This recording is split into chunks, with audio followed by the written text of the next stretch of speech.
હવે ભગવાન શ્રી રામ શરભંગ ઋષિનો આશ્રમ આવ્યો, એમાં દર્શન કરી શરભંગ ઋષિએ ભગવાન રામના દર્શન થાય એટલા માટે મૃત્યુને રોકી દીધેલું હતું.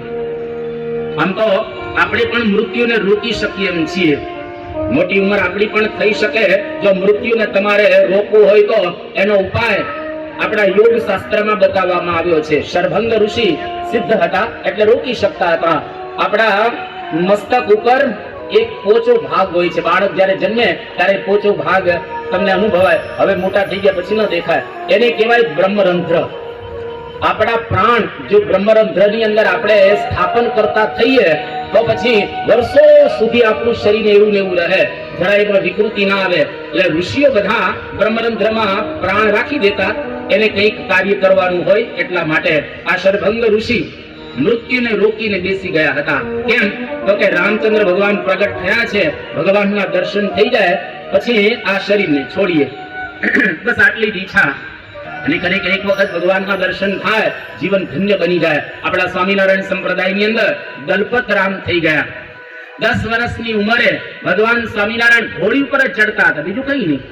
ખાલી એક આ પગ મૂકેલો અને બીજો પગ આમ મૂક્યો, આટલા જ દલપતરામને 10 વર્ષે દર્શન થયા. દલપતરામ એવું નોંધે છે કે 80 વર્ષ સુધી આ દર્શન મને તાજા રહ્યા. એક જ વખત ભગવાનના દર્શન થયા છે. એટલા માટે ભગવાન સ્વામિનારાયણના એક સંત પ્રેમાનંદ સ્વામી એમને પોતાના ભજનની અંદર એવું સરસ એક માગ્યો કે માશુક જરાજ દેના નૈનો કા નજારા ઇતને में होएगा आश खुंदा गुजारा. કચ્છીમાં લખેલું છે આ ભજન. હે ભગવાન, તમે એક મને ખાલી દર્શન આપો, જરા ખાલી મારી સામે જુઓ, બસ બીજું કઈ નહીં. ઇતને में होएगा आश खुंदा गुजारा. મારું જીવન આખું પસાર થઈ જશે એમાં. પછી શરભંગ ઋષિ ભગવાન રામના દર્શન થયા અને તરત જ રામ આમ વિદાય લે છે અને શરભંગ ઋષિ ત્યાં ને ત્યાં શરીર છોડી દે છે. વિરાધ નામનો રાક્ષસ ભગવાન એનો ઉદ્ધાર કરે છે અને હવે અગત્ય મુનિના આશ્રમમાં આવ્યા. આપણે 2 દિવસ પહેલા આવી વાત કરેલી હતી કે ભગવાન રામ જ્યારે જંગલમાં નીકળે છે, 3 ઋષિને 3 પ્રશ્ન પૂછે છે. પહેલા ઋષિ મળ્યા, એને પ્રશ્ન એ પૂછ્યો ભરદ્વાજને કે અમારે કયા રસ્તે જવું. આપણે એ વખતે વાત કરેલી હતી કે પ્રત્યેક ગ્રહસ્થે ઋષિ કેતા સંતને રસ્તો પૂછવો, અમારે કયા રસ્તે જવું, જીવનમાં કયો રસ્તો લેવો, આ પહેલો પ્રશ્ન પૂછવાનો.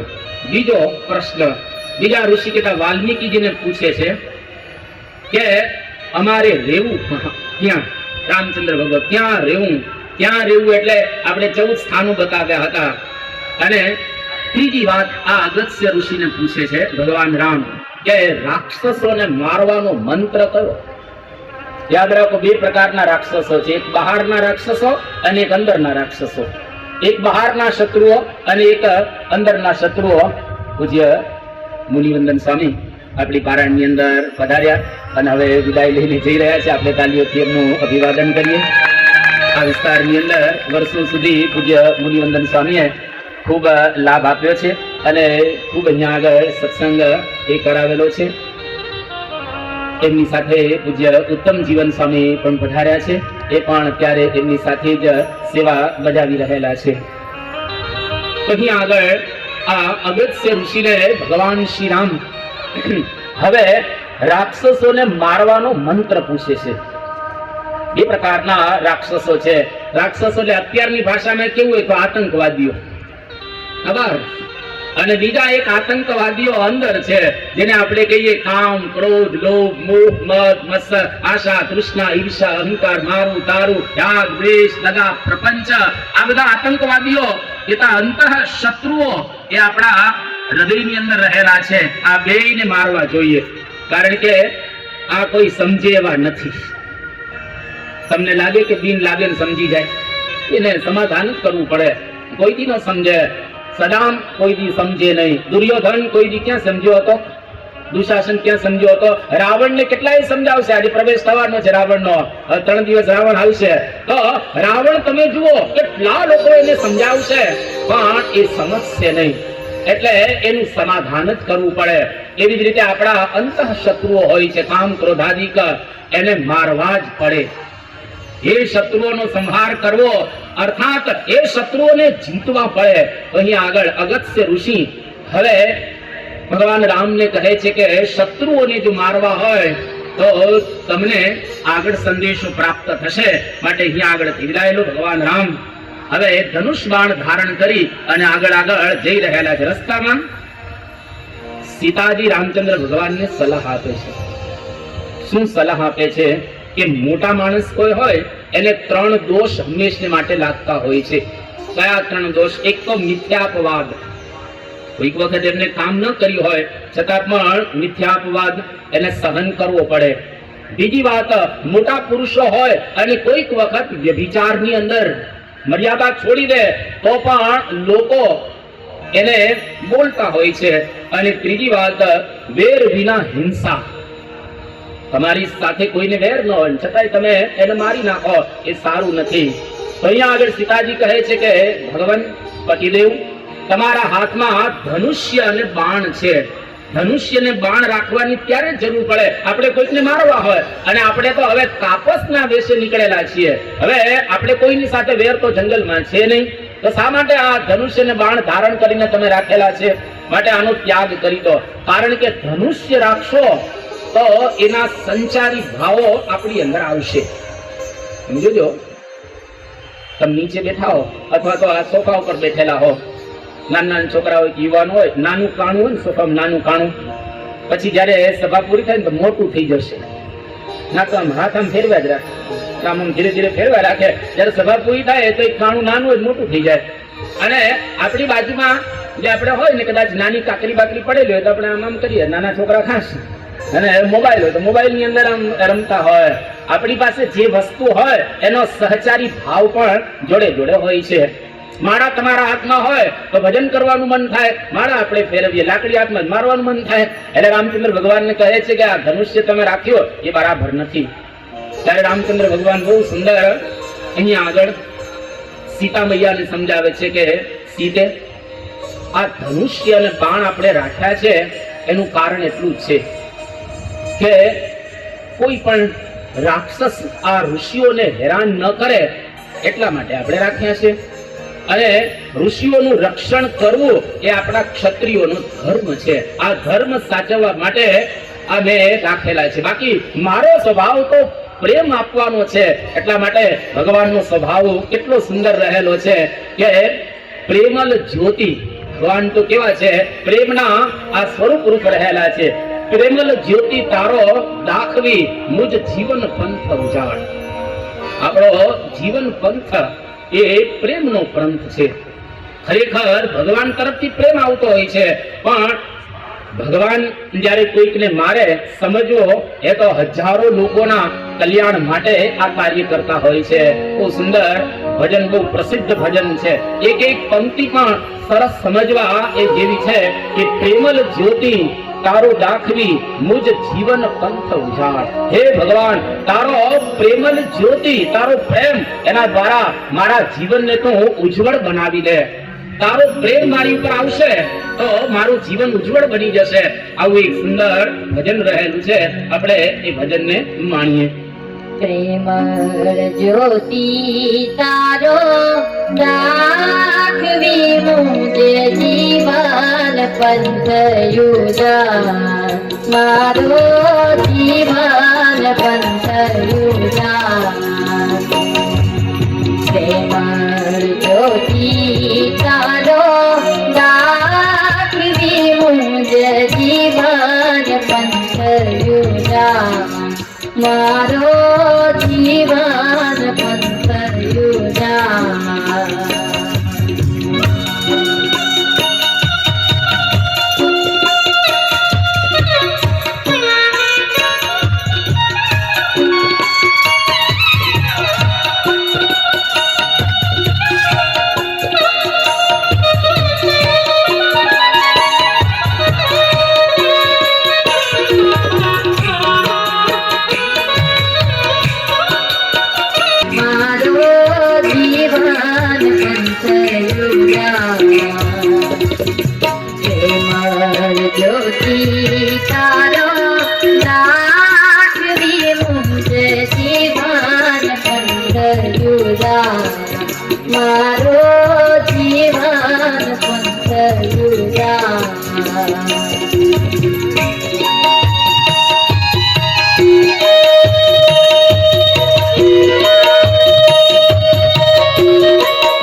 જીવનની અંદર એવા પ્રેમના આશીર્વાદ આપણને પ્રાપ્ત થાય કે જેથી આપણો જીવન પંથ ઉજળો બની જાય.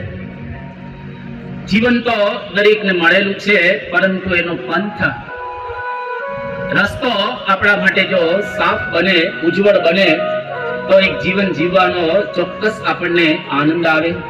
ભગવાન રામ હવે ધીરે ધીરે આ બધા ઋષિઓના આશ્રમમાંથી પંચવટીની અંદર પધાર્યા. પંચવટીની અંદર એક પર્ણકુટી બાંધે છે અને દરેક માણસ એક જગ્યાએ રહેવા માટે કંઈક સ્થાન બાંધતા હોય છે. અત્યારના આધુનિક યુગ પ્રમાણે કોઈ ફ્લેટમાં રહે, કોઈ બંગલામાં રહે, કોઈ ગરીબ હોય એ સામાન્ય ભાડાના મકાનમાં રહે, કોઈ વળી સાવ ગરીબ હોય એ એવી પર્ણકુટી બાંધી અને રહેતા હોય છે. ગામડાઓનું વાતાવરણ, શહેરોનું વાતાવરણ 11,000 કરોડના મકાનથી માંડી અને 1100 રૂપિયાના મકાન સુધીમાં લોકો રહે છે. મુકેશભાઈ અંબાણીનો બંગલો એન્ટિલિયા, જેની કિંમત આપણે ગણીએ તો 11,000 કરોડ છે. એના કરતા સારા મકાન આ વિશ્વની અંદર છે, પણ રાજાઓના છે.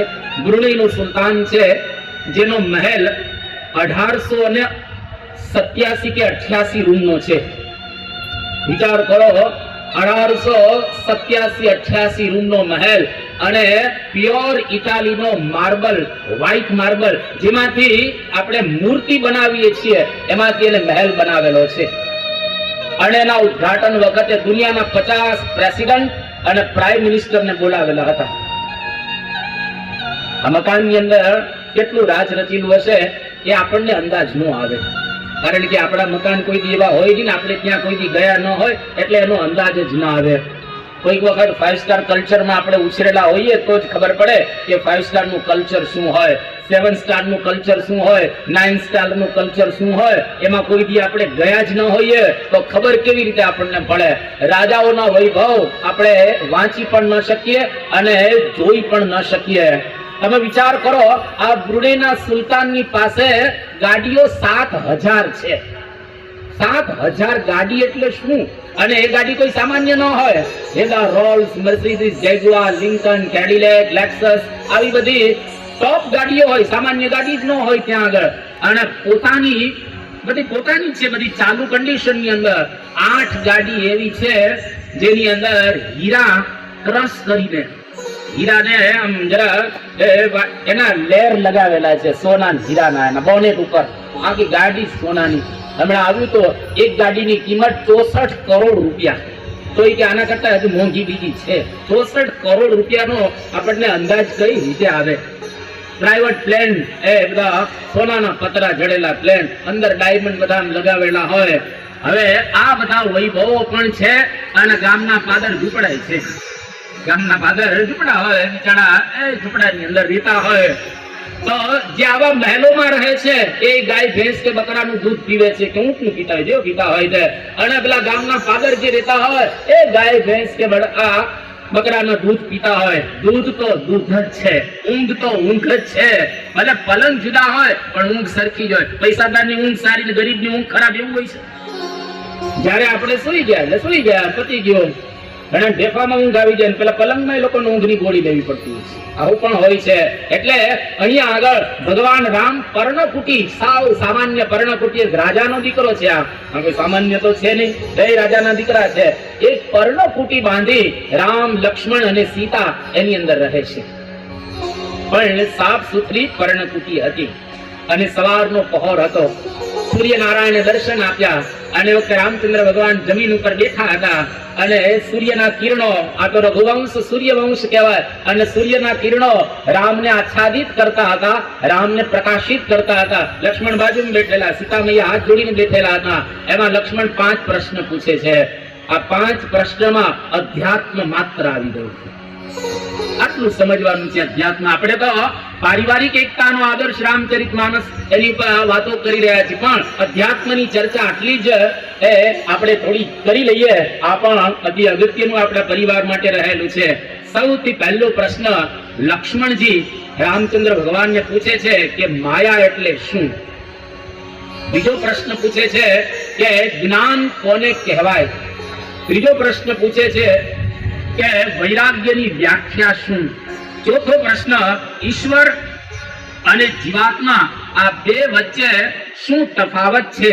અને પાંચમો અને છેલ્લો પ્રશ્ન ભક્તિ કઈ રીતે આપણે આપણા જીવનની અંદર પ્રાપ્ત કરી શકીએ? આ પાંચ પ્રશ્નમાં અધ્યાત્મ બધું આવી ગયું. પહેલો જ પ્રશ્ન જેનો ઉત્તર સરસ આપે છે ભગવાન રામ કે માયા જેને આપણે કહીએ છીએ, માયા શું છે? સ્ત્રી માયા છે, પૈસા માયા છે, બંગલો માયા છે, ગાડી માયા છે, બેંક બેલેન્સ માયા છે, દુકાન ધંધા શું માયા છે? તો માયાની વ્યાખ્યા આટલી જ કરે છે અહીંયા આગળ કે મૈયર મોર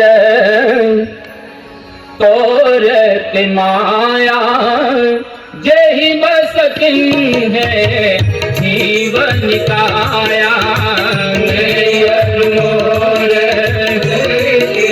માયા જેહી બસ કિન હે જીવન કાયા મૈયર મોર તોરત માયા જેહી બસ કિન હે जीवन काया मैयर मोर तोरत माया जेही बस किन है जीवन काया जेही बस किन है जीवन काया जेही बस किन है जीवन काया. આટલી જ માયાની વ્યાખ્યા છે. मैं और मोर तोर ते माया. હું અને મારો આજ માયા છે, બીજી કોઈ માયા નથી.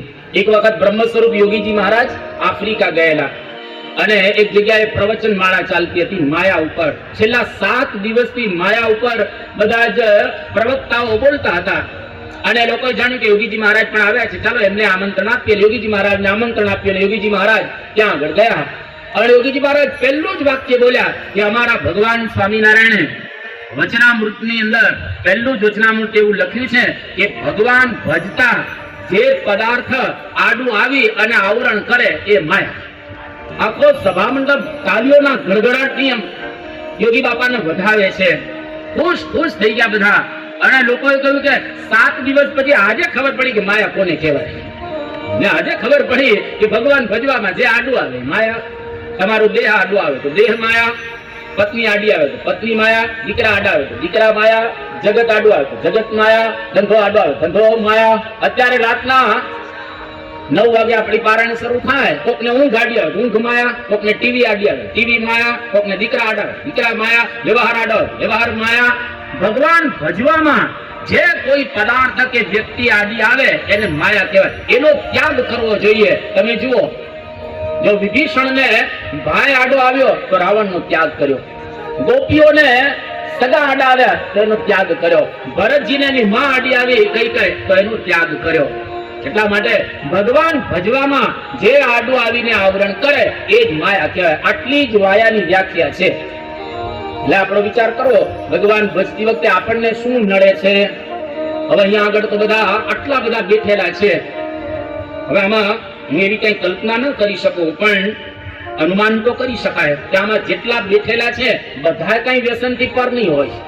કોને ખાચરે કોઈકને નાનકડું વ્યસન તો હશે જ.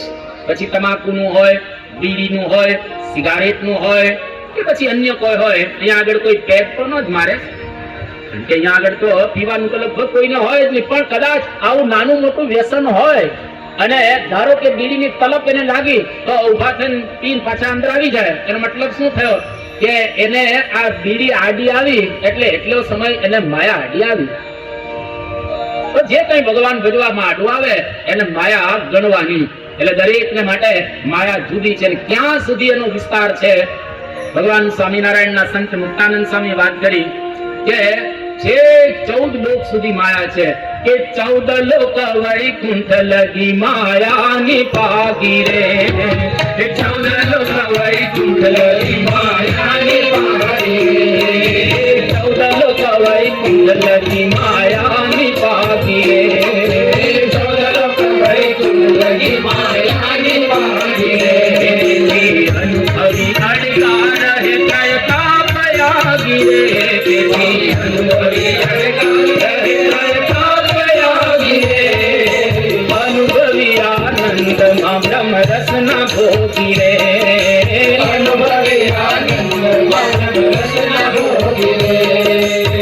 અનુભવી આનંદમાં બ્રહ્મ રસના ભોગી રે. અનુભવી આનંદમાં બ્રહ્મ રસના ભોગી રે. 14 લોક વૈકુંઠ લગી માયાની પાગી રે. એતા ત્યાં સુધી આપણને માયા હેરાન કરે. અહીંયા આગળ આટલી વ્યાખ્યા કરી. તુલસીદાસ ત્યાં આગળ કહે છે, ગો ગોચર જહ લગ મન જાય, સો સબ માયા જાને હું ભાઈ. ગો અર્થાત ઇન્દ્રિય અને ગોચર અર્થાત વિષયો. જ્યાં સુધી આપણું મન વિષયની ઇન્દ્રિયમાં તણાતું હોય ત્યાં સુધી આપણે માયાની અંદર રહેલા છીએ. માયાની વ્યાખ્યા કરી. વૈરાગ્યની વ્યાખ્યા કરે છે કે કોઈ જગ્યાએ રાગ નહીં, એને કહેવાય વૈરાગ્ય. જીવ અને ઈશ્વરમાં શું તફાવત રહેલો છે? તો કે જીવને અનાદિકાળથી બંધન છે અને ઈશ્વર અનાદિકાળથી મુક્ત થયેલા છે. આપણે પણ જેટલા ઈશ્વર જૂના છે, જેટલા ભગવાન જૂના છે, જેટલા બ્રહ્મ કે પરબ્રહ્મ જૂના છે, એટલા જ આપણે જૂના રહેલા છીએ.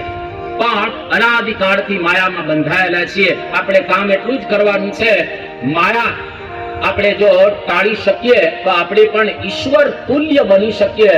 એનો જેવો આનંદ છે એવો જ આનંદ આપણે લૂંટી શકીએ. આજે આપણે જોઈ રહેલા છીએ. તમે જો મહંત સ્વામી મહારાજ અને પ્રમુખ સ્વામી મહારાજને આપણે બધાએ નિહાળેલા છે. યોગીજી મહારાજને આમાંથી નિહાળનારા જોનારા કોઈક હશે, પણ મોટા ભાગના પ્રમુખ સ્વામી મહારાજ અને મહંત સ્વામી મહારાજને તો જોયેલા જ છે બધાએ. આપણી વચ્ચે જ રહે છે, પણ કેટલા આનંદથી રહે છે. એક વખત પ્રમુખ સ્વામી મહારાજને પૂછવામાં આવ્યો કે બાપા, તમને કોઈથી દુઃખ થયું છે? સ્વામી કે ક્યારેય નહીં, બધા જ દિવસો આનંદના દિવસો. તો રોજ આનંદ, ક્યારેય 24 કલાક આનંદ. યોગીજી મહારાજના ફોટા તમે કોઈક વખત ગોંડલમાં જાઓ તો જોજો અત્યારે કેવી મસ્તીમાં પ્રમુખ સ્વામી મહારાજ રહેલા છે. એકદમ મસ્તી में रहना, ટુકડા ખાના. આ સુરદાસ ભજન ગાયેલું છે. એકદમ મસ્તીની અંદર યોગીજી મહારાજની તમે મસ્તી જો. દુલા ભયા કાગ અને કાશીનકાનંદ બે હોશિયાર હતા.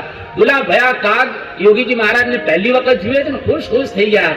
અને પહેલી જ વખત યોગીજી મહારાજને મળ્યા અને યોગીજી મહારાજનું ભજન લખ્યો કે જોગી જોયા, જોવાનું કાંઈ ન રહ્યું. ગંગા નાયા, નાવાનું કાંઈ ન રહ્યું. એમ એક વખત જોગીને જોયા. હવે દુનિયામાં બીજું જોઈએ તો ભલે, ન જોઈએ તો ભલે, પણ હવે કઈ જોવાનું નથી. ત્યાર પછી દુલા ભયા કાગે એક ભજન નથી બનાવ્યું. વિચાર તો કરો કેટલા ટચ થઈ ગયા હશે યોગી બાપા. છેલ્લી 8મી કાગવાણી, 7 કાગવાણી અને બનાવેલી, એટલે કે 7 પુસ્તકો ભજનના. એને 8મી કાગવાણી દુલા ભયા કાગે યોગીજી મહારાજના 76 કીર્તનો બનાવેલા છે. પછી બહુ વિનંતી કરી ત્યારે પ્રમુખ સ્વામી મહારાજના એને દુહા 75-76 બનાવી દીધા છે. પણ એના પછી એક પણ ભજન દુલા ભયા કાગે લખ્યું નથી. એક વખત યોગી બાપાના ગુણગાન ગાયા, હવે મારે કોઈના ગાવા જ નથી, પતી ગયો. જેમ ભગવાન સ્વામિનારાયણના વખતની અંદર બ્રહ્માનંદ સ્વામી હતા, લાડુદાન બારોટ, બધું જ એની પાસે હતું. અરે કેવા પોતે વૈભવની અંદર રહેતા હતા, બધું છોડી દીધો વૈભવ અને ભગવાન સ્વામિનારાયણ પાસે દીક્ષા લીધી. એ વખતે વડોદરાના ગાયકવાડ સરકાર, સયાજીરાવ ગાયકવાડ સરકાર એ બ્રહ્માનંદ સ્વામીને કહેતા લાડુદાનને કહેણ મોકલે છે કે લાડુદાન અમારે ત્યાં ઉતારો ગાયકવાડને ત્યાં, અને તમે જો અહીંયા આગળ આવશો રાજમાં તો તમને 25 ગામનું પરગણું આપવું, 25 ગામ ભેટ, અને ઘોડા, હાથી, અને તમારી અંગત સેવામાં કેટલાય મૂકી દઈએ, અને આખું શરીર સોનેથી તમને મઢી દઈએ. માટે આ સાધુના કપડાનો ત્યાગ કરીને આવી જાઓ. બ્રહ્માનંદ સ્વામી ગયા તો નહીં, પણ ભજન મોકલ્યો. શું ભજન મોકલ્યો? કે મેં ઢાઢી મહારાજ કો और हाजिर हुक्म हजूर गायो ए जस गोविंद को और पायो भर आ धन भरपूर. બ્રહ્માનંદ સ્વામી લખે છે કે મેં ઢાઢી એટલે સેવક, ભગવાન સ્વામિનારાયણ નો સેવક છો. મેં ઢાઢી મહારાજ કો ગાયો જસ ગોવિંદ કો. એક વખત જે મુખે કરીને પાન ચાવેલું હોય એ મુખે હવે કોલસા ન ચવાય. અત્યાર સુધી તો રાજા રજવાડાઓના વખાણ કર્યા, પણ હવે આ ભગવાન સ્વામિનારાયણ મને પ્રાપ્ત થયા, હવે મારે કોઈના વખાણ કરવા જ નથી, મારે કોઈના કીર્તનો કે ગીતો ગાવા નથી. અને ભગવાન સ્વામિનારાયણ એને ટાટ ન આપ્યો, કંતાન પહેરવા ન આપ્યો, અને આજુબાજુ આમ જુએ છે. ભગવાન સ્વામિનારાયણ કે શું જુઓ છો? એ કે મહારાજ તમારા સિવાય જો તલ માત્ર પૃથ્વીમાં કોઈ ભગવાન હોય તો હું ત્યાં જતો રહો. પણ બીજે ક્યાંય ભગવાન છે નહીં, એટલે તમે ટાટ ફેરાવો કે ઉઘાડા અમને ફેરવો, અહીં સિવાય હવે અમારે ક્યાંય જવું નથી. જો આ ભગવાનને ઓળખી ગયા. એટલા માટે જીવનની અંદર આપણે અનાદિકાળથી બદ્ધ છીએ અને પરમાત્મા મુક્ત છે, એની ભક્તિ કરો. મને રામચંદ્ર ભગવાન કહીને ગયા છે કે લખન તું સીતાને સાચવજે. કેવું નથી જતો? બહુ જ્યારે વચન મારે છે તો પણ લક્ષ્મણ નથી જતા. એ વખતે લક્ષ્મણને સીતા અતિશય ન કહેવાના શબ્દો કહે, પરાણે લક્ષ્મણજીને જવું પડ્યું. જો તમારા ઘરની અંદર સન્નારી હોય, એનો જે દિયર હોય, દિયર એને ખરાબ વચન જ્યારે કહે, સમજી લેવું હવે સન્નારીને તકલીફ આવશે.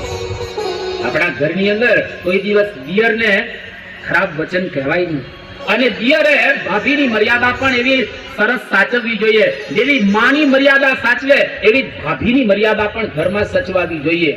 ભાભી એટલે બીજા માં સમજવાના, અને દિયર એટલે બીજો દીકરો સમજવાનો, એને દીકરા તુલ્ય એને સાચવવાનો. પણ હવે લક્ષ્મણને ન કહેવાના શબ્દો કીધા એટલે લક્ષ્મણજીને જવાની ફરજ પડી. અને લક્ષ્મણજી તો પણ સીતાનું રક્ષણ થાય એટલા માટે લક્ષ્મણ રેખા દોરીને ગયા.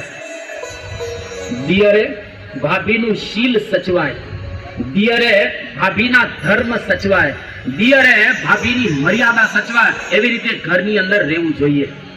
કેટલું સુંદર રામાયણ પરિવારની અંદર આપણને સમજાવી રહેલો આ ગ્રંથ છે. અને લક્ષ્મણજી રેખા દોરીને પછી નીકળી જાય છે. જ્યાં મૃગલો હતો ત્યાં આગળ એ વખતે રાક્ષસના રૂપમાં પરિવર્તિત થઈ ગયેલો હતો. અને ભગવાન રામ એની નજીક જ્યાં ગયા તો રામને તો કઈ તકલીફ હતી નહીં. રામે તો બાણ મારી તો મૃગલું મરી ગયું હતું. આ બાજુ સાધુના વેશમાં રાવણ આવે છે. હવે મારે તમને એ કેવું છે કે અમારા કપડા છે ને, આ કપડા અગ્નિના કપડા છે. આ કપડાની અંદર ખરાબ કામ પણ થઈ શકે, આ કપડામાં દુનિયાના શ્રેષ્ઠ કામ પણ થઈ શકે. કારણ કે આ સાધુના કપડામાં દરેકને વિશ્વાસ હોય છે. એટલે રસ્તા ઉપરથી તમે જતા હો, કોઈ પણ સાધુ દેખાય એટલે સ્વાભાવિક રીતે બધા પગે લાગતા હોય છે. અને વાત એ સાચી છે, ત્યાગને આપણે પગે લાગવું જોઈએ. પણ સાધુ થઈને અમે 8 નિયમ ન પાડીએ ને તો અમે ખાલી કપડા પહેરેલા છે. એટલે યોગી બાપા કહેતા સાધુ બાધુ આવ્યા એ 8 મારે તમને ટૂંકમાં કહેવાના છે. હવે હિન્દુસ્તાનના સાધુને તપાસજો તમે. હું આ રામાયણ, મહાભારત, ગીતા, 20 સ્મૃતિ ગ્રંથો અને અન્ય કેટલાય શાસ્ત્રોનો સાર તમને એક શ્લોકમાં સમજાવું. એ શ્લોક છે યાજ્ઞવલ્ક્ય ઋષિની સ્મૃતિનો, યાજ્ઞવલ્ક્ય સ્મૃતિનો આ શ્લોક રહેલો છે. એમાં યાજ્ઞવલ્ક્યજી એવું સાધુઓ માટે લખે છે કે સાધુઓએ આવા 8 નિયમમાં બરાબર રીતે રહેવું જોઈએ. શ્રવણમ, કીર્તનમ, કેલિહિ, પ્રેક્ષણમ, ગુહ્ય ભાષણમ, સંકલ્પ, અધ્યવસાય, ક્રિયા નિવૃત્તિ રેવ ચ. આ એક શ્લોક પ્રમાણે સાધુ જો રહે તો એને સાધુ કહેવાય. શ્રવણમ એટલે કે અમારે કોઈ દિવસ સ્ત્રીની વાત સંભળાય નહીં. એ ફોનમાં ન સંભળાય, ટીવીમાં ન સંભળાય, બીજે કોઈ જગ્યાએ ન સંભળાય.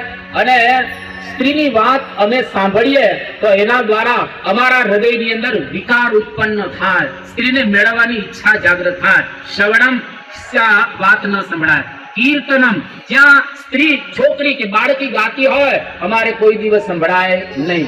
શ્રવણમ, કીર્તનમ. બીજો કેલી, જ્યાં આગળ સ્ત્રી રમતી હોય ત્યાં અમારે જોવાય નહીં કે જવાય નહીં. પ્રેક્ષણમ જાણીને સ્ત્રીની સામું અમારાથી 2.5 સેકન્ડથી વધારે બધા રસ્તા ઉપર અમે જતા હોય, અમારી મર્યાદા સચવાય એટલા માટે કે આ પુરુષ છે કે સ્ત્રી છે એ 2.5 સેકન્ડ ભગવાન બુદ્ધ 2.5 સેકન્ડથી વધારે સ્ત્રીઓની સામે કોઈ નિહાળે વિકારનો પ્રારંભ થઈ જાય. એટલે અમારે સંતોએ સ્ત્રીની સામું ટગર ટગર જોવાય નહીં. એનાથી ને આગળ ભગવાન સ્વામિનારાયણે સંતોને કાગળ લખ્યા છે, જેનું પુસ્તક છે વેદરસ. આ વેદરસ ની અંદર કાગળમાં ભગવાન સ્વામિનારાયણ એવું લખે છે કે હે સંતો, જેને દાઢી મૂછ ન ઉગેલા હોય, હું જાહેરમાં સંતોના નિયમ કહું છું, જેને દાઢી મૂછ ન ઉગેલા હોય એવા નાના ભૂલકાઓની સાથે પણ ટગર ટગર જોવાનું નહીં અને એને રમાડવાના નહીં. આ ભગવાન સ્વામિનારાયણ સંતોની મર્યાદા લખી રહેલા છે. ચોથો શ્રવણમ કીર્તનમ કેલી પ્રેક્ષણમ ગુહ્ય ભાષણમ. ગુહ્ય એટલે ખાનગીમાં વાત કરવી. હવે ખાનગીમાં કઈ રીતે વાત થાય? ફોનમાં જ થાય ને, ઇન્ટરનેટમાં થાય ને, ફેસબુકમાં થાય ને, બીજી કઈ જગ્યાએ ખાનગીમાં વાત થાય? તો અમારાથી એ પણ ન કરાય. પ્રેક્ષણમ ગુહ્ય સંકલ્પ. સ્ત્રીને મેળવવાનો કોઈ દિવસ અમારા હૃદયની અંદર સંકલ્પ પણ ઉઠવો ન જોઈએ. અધ્યવસાય કેતા એને મેળવવાનો નિશ્ચય. અને છેલ્લી વાત કરી ક્રિયા નિવૃત્તિ રેવચ, એટલે કે સ્ત્રીની સાથે સાક્ષાત સંબંધ. આ 8 અમે બરાબર જાળવીએ તો અમે સાચા સાધુ ગણાઈએ. અને એક પંક્તિમાં સંતો એની વાત લખી કે 8 પ્રકારે અબળા કેરો ત્યાગ કરે તે ત્યાગી. 8 પ્રકારે અબળા કેરો ત્યાગ કરે તો ત્યાગી. 8 પ્રકારે અબળા કેરો ત્યાગ કરે તે ત્યાગી. 8 પ્રકારે અબળા કેરો ત્યાગ કરે તો ત્યાગી. વિષય થકી વૈરાગ્ય જ પામ્યા. વિષય થકી વૈરાગ્ય જ પામ્યા. તે સાચા વૈરાગી રે નિષ્કામી નરને બંધાની વાચન ધર્મી. નિષ્કામી નરને બંધાની વાચન ધર્મી. નિષ્કામી નરને બંધાની વાચન ધર્મી. નિષ્કામી નરને બંધાની વાચન ધર્મી. આ પ્રમાણે રાવણ સાધુના કપડામાં લેવા માટે જાય છે અને સીતા મૈયા સાધુના વેશમાં રાવણ આવેલો. ભિક્ષામ દેહી. જ્યારે રાવણ આહલિક જગાવે છે તે વખતે લક્ષ્મણજી પણ ન હતા, રામચંદ્ર ભગવાન પણ ન હતા, એકલા સીતા જ હતા. અને લક્ષ્મણજી કહીને ગયા હતા કે માં આની બહાર ન નીકળતા, હા આની અંદર જે કઈ કરવું એ કરજો, તમારું રક્ષણ થશે. પણ રાવણ બહુ હોશિયાર હતો. જ્યારે અંદર જવાનો પ્રયત્ન કર્યો, અગ્નિ લાગી છે ત્યાં આગળ. અને એ વખતે સીતા મૈયા જયારે ફળ ફૂલ લઈને ભિક્ષા આપવા માટે આવ્યા. રાવણ કે બાંધી ભિક્ષા નથી લેતો. બાંધી એટલે મર્યાદાની અંદરથી અપાતી ભિક્ષા. હું બાંધી ભિક્ષા નથી લેતો. ભિક્ષા આપી હોય તો બહાર આવીને ભિક્ષા આપો. અને એક પગ સીતા બહાર મૂકે છે. જેવો આ રાવણ સીતા એક પગ બહાર મૂક્યો એટલે તરત જ રાવણ એને ઉપાડી શક્યો, એનો સ્પર્શ કરી શક્યો અને રાવણ સીતાને ઉપાડી અને આકાશ માર્ગે જઈ રહેલો છે. આ બાજુ ભગવાન રામ અને લખન એ પોતે પેલા મૃગની પાસેથી આવે છે. રાવણ જતો હતો તો રસ્તાની અંદર જટાયુ મળ્યો, જેની ઉંમર 60,000 વર્ષની થઈ ગયેલી છે અને વૃદ્ધ હતો. રાવણની સાથે એનું યુદ્ધ થાય છે. રાવણે 2 પાંખ એની કાપી નાખી. જટાયુ ત્યાં જમીન ઉપર પડી જાય છે. આ બાજુ લક્ષ્મણ અને રામચંદ્ર ભગવાન જેવા આવ્યા એ વખતે જુએ છે તો સીતા હતા નહીં. ભગવાન રામ ગાંડા ઘેલા થઈ જાય છે અને રાવણ સીતાને લઈ અને લંકામાં પહોંચી ગયો.